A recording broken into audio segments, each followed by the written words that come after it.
That's the sound of a real aluminum bat. And that's the sound of a prop bat made for Hollywood fight scenes. Not much feeling to it. Until you hear them, or squeeze them, you probably can't tell the difference. And that's the whole point. On camera, they have to look identical. That's thanks to the skills of the prop makers, who mold rubber stunt props and add realistic textures and dramatic flair. Each move in a fight can call for a different, specially rigged prop. Depending on the scene, there can be as many as 4 different versions of a prop in the mix. We had a scene on Euphoria, and it called for one of our actors to approach another actor and basically hit him in the head. When you read something like that, my brain automatically goes to, I need different versions of it. That's Josh, a prop master who's worked on Euphoria, Everything Everywhere All at Once, Blonde, and Don't Worry Darling. And this is his prop truck in Los Angeles, where he keeps stuff like this dulled down pie cutter from Everything Everywhere, or this set of hammers, used in Euphoria.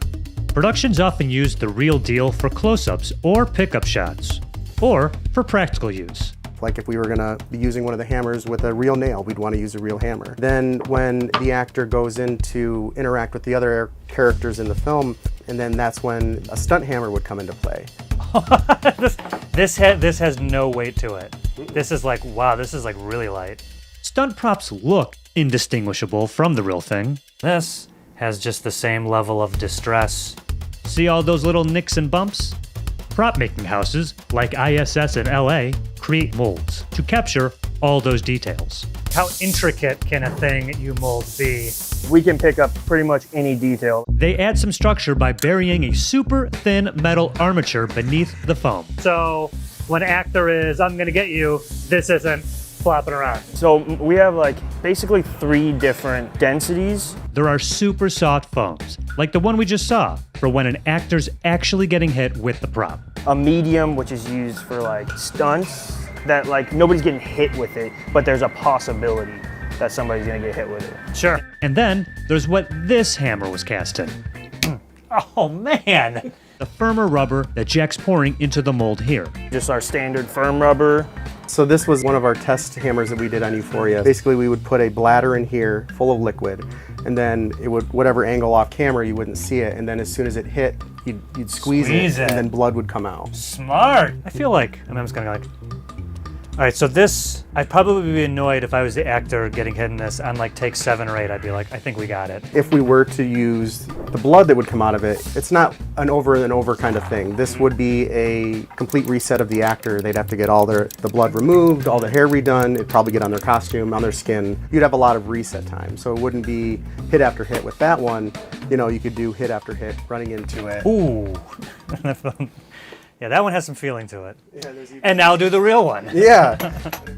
They have ready-made molds like this one for hundreds of fight props, with everything from cast iron pans and meat cleavers to fake armor and weights. Ugh, now go get the fake ones, right? Ugh. And they can make a realistic fake of basically any object. Where people have brought in like fruit, they brought in like apples, oranges. Making props for a fight scene isn't just about creating different versions of a given prop. Josh also often has to rig props to give them a specific cinematic flourish for each scene. For this shot in Everything Everywhere, he filled a dummy laptop with microchips and silver mylar confetti, so it looked like the glass screen was breaking spectacularly on camera. He found that confetti looked better on camera than breakaway glass. I had basically sawed down the middle and hot glued it all together. So it was just as soon as it went into the air and it made contact with the pipe, it just blew apart. And for this shot, just a few moments later, when Michelle Yeoh holds up a computer keyboard as a shield, the special effects team took a real keyboard and rigged it so that Andy Lee could easily plunge the pipe through. And it looked like all the keys were coming out on the other side. They actually just bored a hole straight through the center, the size of the pipe. The reverse side where it was flat, it was just a piece of cardstock that was painted to be the same color of the keyboard. And then on the front side, all the keys that we had removed when we cut it, we just hot glued them back into place. They also had crew members off camera tossing loose computer keys into the air. To add more drama to it, just to give it that extra hit of, you know, debris. Regardless of the type of prop, keeping everyone as safe as possible includes swapping out tiny details, like removing the small pieces of exposed metal on the riot shield that Michelle had to spin around in fights, or the zippers and buckles on Ke Huy Quan's fanny pack. There's a scene in the film where he actually uses it like a nunchuck. I would replace all the plastic, anything that would come in contact with an actor. The buckles and zippers became pieces Josh cut out of foam. Oh my gosh, see, child's refrigerator art. And this keychain became a little yellow ball of tape. If you have the same general shape, the same general color, you know, when it's flying through the air really fast, it's hard to tell with the naked eye unless you pause it right at that moment. Well, I almost wanted to create a foam version of this, but because of the shot style and the close-up of it, it wasn't as practical as having the real thing would be. The fanny pack itself is already a soft leather, and then I would fill it with like bubble wrap to make it look bulky and able to swing. Safety is primary, even if no one's actually getting hit with the prop. There's camera tricks that you can use where, you know, you hit somebody and it just grazes their face, and with reactions you can. Do that again. Ugh. Jeez, dude, I just asked. It's like almost like a camera trick. Like with this crowbar fight in Euphoria. It's very hard to tell in that scene. We actually didn't have the actor getting hit with it. So it's a kind of like a backhand swing, and then the actor goes flying, and they actually had put a mat painted to look just like the cement underneath, and then it had like tapered edges. It looks like it's on the concrete. Yeah, it was very seamless. So why use this rubber crowbar?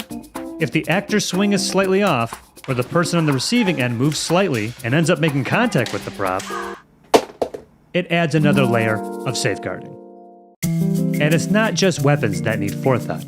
Sometimes it's the environment. That's where these customizable blood rugs come in. Our blood, it's usually glycerin, water, and then red food coloring, and it can stain. So if we have an instance where there's no interaction with an actor with it, and say an actor is on the ground and they have trauma to the head, there's just a pool of blood, these are a perfect way to get around having a cleanup. Besides saving resetting time, these mats have other advantages over fake liquid blood. Because it is a glycerin, it's a very slippery material. It eliminates the risk of stepping in it and slipping or tracking it around. So if somebody stepped on this, they would probably leave a dusty footprint, but you could clean it off with Windex. Versus stepping in a pool of blood, you'd leave a trail of footprints around the set.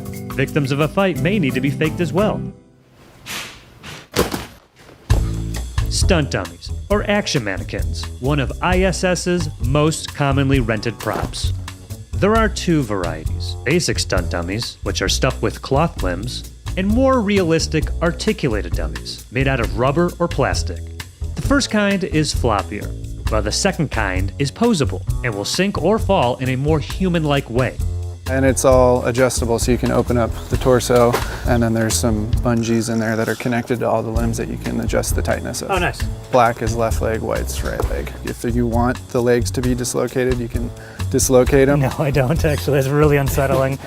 Dummies might be used instead of background extras for shots that would be uncomfortable.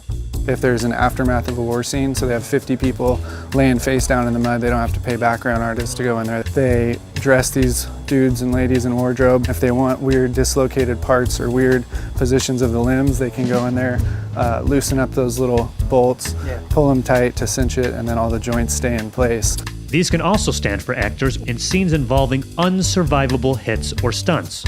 Yeah, I mean, these things have fallen off buildings. They've been inside cars that have driven off cliffs. You can see some of them are pretty charred up. It's a lot better for them to put a $1,100 dummy in a car that's going off a cliff and exploding Than a person. When filming a fight, every move needs to be thought out, every variable controlled for, to the point where you can have 4 different versions of a prop in rotation, with a different version used in every shot. So when he was approaching her with those would be the real ones. So then when we set up this shot, he would have the stunt versions. And the audience never knows the difference.